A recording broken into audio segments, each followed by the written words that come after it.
Zdravo dečki, je Fluffy Stef iz Bušavija Stef v momentov od Tarasa Zdrovja, малко прошетка денес и да ви покажам малко бавени от прекрасната Одеса.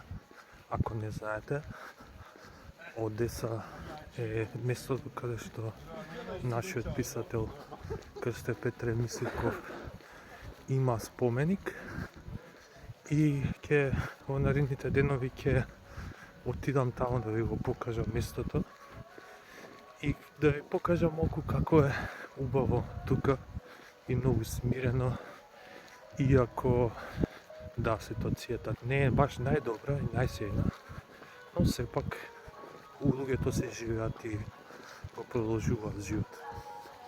Сега, кога се работи за ситуација, да кажав моето мислење, јас не сум за империализам и за освојување на туѓи земји, но ние како држава треба да разбереме дека ние сме индиректно врзани со ова, со тоа што има годину, има војска што е поддржана со НАТО, а НАТО беше причината од 99-та да ја нападнат Србија и имаше жртви, цивилни жртви, никој не вежеше за тоа.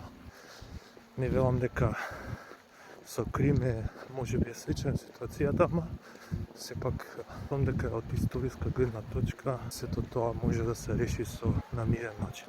Тука е големата жална точка што Украина има два дела, едни зборат украински, други зборат руски и генерално се проруски ориентирани.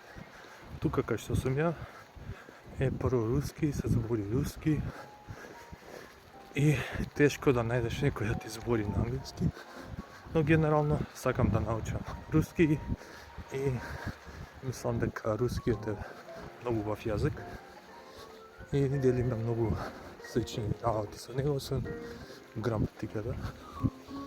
И тоа е. Значи, мислам дека нема да нападнат русите, само билат армија која генерално е да добијат некаква предност при дискусијата за Украина.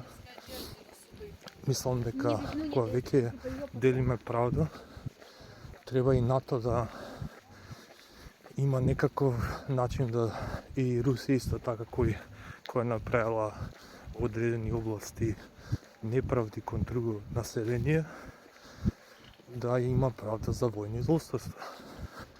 Значи, од 99-та имаше многу случаи, ја бев млад, не разбирав и тоа е целата ситуација денес. За војната во Украина, јас сум странец, можам да кажам многу мислење, но украинците се тие што треба да се борат за својата држава, ако сакат. И тоа е тоа. Се надам дека беше доста интересно видеото. Ако има нешто, слободно кажете, пишете. И наредно видео ќе постирам за Крсте Петре Мисликов куќата. Поздрав!